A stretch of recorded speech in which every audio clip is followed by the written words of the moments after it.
Donc, je vais vous présenter maintenant une entorse qui touche la colonne du doigt, notamment l'articulation interphalangienne proximale. Elle est le résultat généralement d'un accident sportif où on enregistre un mouvement de bâillement qui provoque en fait une lésion sur la partie latérale du doigt. Pour réaliser ce strapping, nous utilisons une bande adhésive élastique Extensa 3 cm ainsi qu'une bande adhésive non élastique Omnitape 2 cm. L'objectif de cette contention est de placer cette articulation en raccourcissement de cette façon. Pour cela, nous allons utiliser des bandes adhésives non élastiques en Extensa, 2 cm.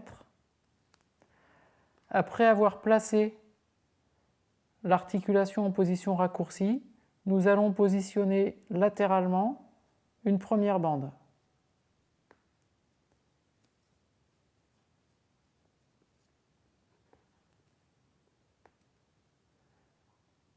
Il convient au cours de la réalisation de maintenir toujours cette articulation en position raccourcie. Ensuite, nous allons placer une seconde bande en oblique. Cette bande, également en Omnitape 2 cm, va croiser l'articulation.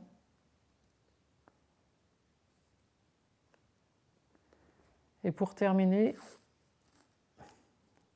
une troisième bande en Omnitape 2 cm qui croise également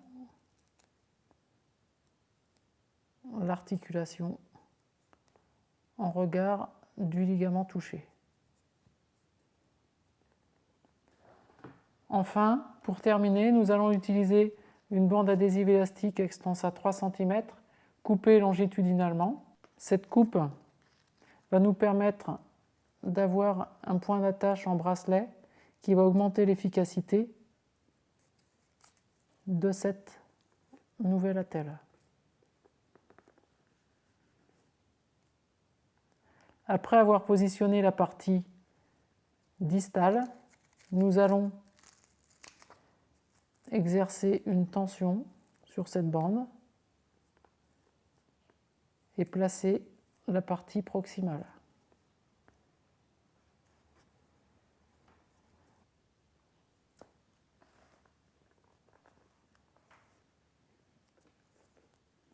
Donc au final, nous avons limité le bâillement au niveau de l'articulation du doigt.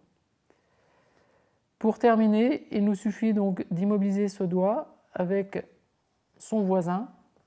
Ce système est appelé immobilisation en syndactylie. Pour cela, nous utilisons une bande adhésive Extensa 3 cm séparée en deux morceaux. Nous plaçons une seconde bande sur la partie proximale des deux doigts.